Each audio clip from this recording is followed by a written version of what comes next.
Mumbai Pune एक्सप्रेसवेवर Adoshi बोगद्याजवळ gas टँकरला अपघात झाल्याने मोठ्या प्रमाणात गॅस गळती झाली आहे आणि या गॅस गळतीमुळे एक्सप्रेसवेवर मोठ्या प्रमाणात वाहतूक कोंडी झाली आहे आणि या वाहतूक कोंडीचा जो मोठा फटका आहे तो प्रवाशांना बसत आहे, त्याचबरोबर जे माल वाहतूक करणारी वाहनं आहेत त्यांना बसत आहे। या ठिकाणी आपण पाहू शकतो की ज्या ठिकाणी एक्सप्रेसवे सुरू होतो त्या किवडे येथील उडान पुलावर मोठ्या प्रमाणात जे एस.टी. महामंडळाचे बस देखील आहेत, या बसमधून जे प्रवासी आहेत हे मुंबईच्या दिशेने प्रवास करत आहेत। मात्र मागील काही तासापासून हे प्रवासी या ठिकाणी खोळंबून बसले आहेत। आपल्यासोबत काही प्रवासी आहेत, आपण त्यांच्याकडून जाणून घेऊया नेमकं कशा प्रकारची तुमची अडचण होत आहे आणि प्रशासनाकडून तुम्हाला काय सांगण्यात आलं आहे। बघा, आम्ही सकाळी 9 वाजल्यापासून निघालोय। बस एकतर अर्धा तास लेट आली आणि आम्हाला सांगितलं पण नाही की का लेट आली आहे।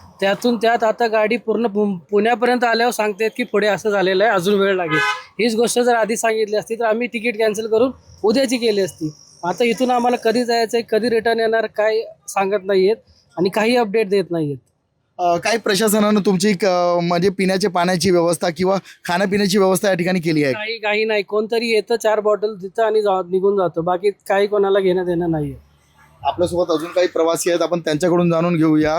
दादा, काय सांगाल, एकूणच तुम्ही कुठे जात होते? कुठून जात होतो मी? सातारा बसलो, पण ते जर 5:30 पहाटे 5:30ला जर गॅस टँकर तिकडे पलटी झालं आहे आणि रस्ता बंद आहे तर तुम्ही प्रशासनाने सांगायला पाहिजे प्रत्येक डेपोला की बाबा बस सोडू नका।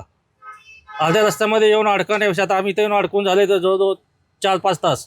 आता काय करायचं ना, खाण्यापिण्याची सोय नाही, काय नाही। एक कॉर्पोरेट आला होता, त्यांना पण एक पाण्याची बाटली दिली आणि गेला निघून। लहान मुलं आहेत, लेडीज आहेत, जेंट्स आहेत, म्हातारी माणसं आहेत, काय त्यांचं काय सुविधा आहे? सरकार पण काय बघत नाही आहे का? एवढं मोठं घटना घडलेली आहे ती। आपण पाहू शकतो की या ठिकाणी एस.टीच्या बसमध्ये मोठ्या प्रमाणात प्रवासी खोळंबून बसले आहेत। काही प्रवाशांना त्यांच्या नैसर्गिक क्रिया कशा करायच्या याचा देखील प्रश्न पडलेला आहे। प्रशासनाकडून अजूनही प्रवाशांना जी स्पष्ट माहिती सांगण्यात येत नाही आहे, त्यामुळे एक्सप्रेसवे लवकरात लवकर वाहतुकीसाठी खुला करावा अशी मागणी हे प्रवासी करत आहेत। गोपाल मुडगरे, साम टीव्ही न्यूज, पिंपरी चिंचवड।